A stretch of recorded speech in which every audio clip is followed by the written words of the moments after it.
Reaksyon ni Rovelyn Baterbonia sa mga taong nagsasabing pinagkakaperahan niya ang anak na si Rene. Buong tapang na ipinagtanggol ni Rovelyn Baterbonia ang kanyang sarili at mariing itinanggi ang mga paratang ng ilang netizens na ginagamit niyang pangkabuhayan ang alaala ng kanyang yumaong anak na si Rene Clert Baterbonia. Si Rene na isang student athlete mula sa Ateneo ay pumanaw noong June 8, 2026 matapos malunod sa Aurora kasama ang kanyang kaibigang si Divine Adili.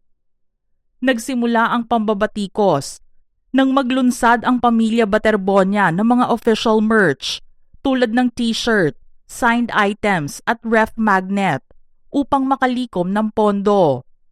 Inakusahan ng ilang kritiko ang pamilya ng pagiging commercialized at iginiit na hindi angkop gawing negosyo ang isang trahedya.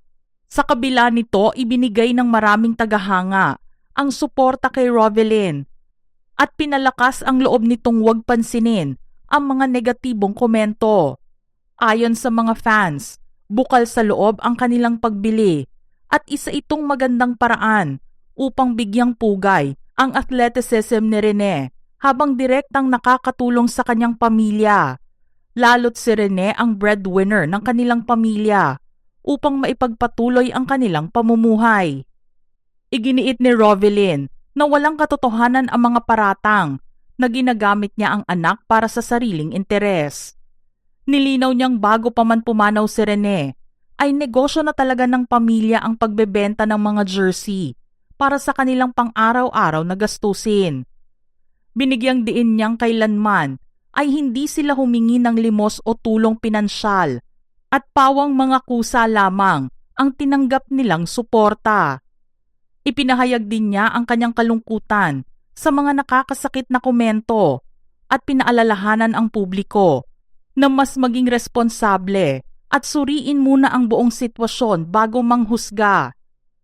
Samantala, labis ang sakit na nararamdaman ni Rovelyn Baterbonia habang pinupuna ang mga individual at fan pages sa internet na nananamantala sa alaala ng kanyang yumaong anak upang makakuha lamang ng financial benefit at atensyon ng publiko. Galit na pinalaga ni Rovelyn ang mga vlogger at online seller na ginagawang pangkabuhayan at content ang trahedya ng kanyang pamilya. Nakiusap siya sa publiko na huwag tangkilikin ang mga hindi otorisadong post o bogus fundraising upang mapanatili ang dignidad ng kanilang pagluluksa habang nagbabalaring maghahain ng legal na hakbang laban sa mga gagamit sa pangalan ng anak nang walang permiso.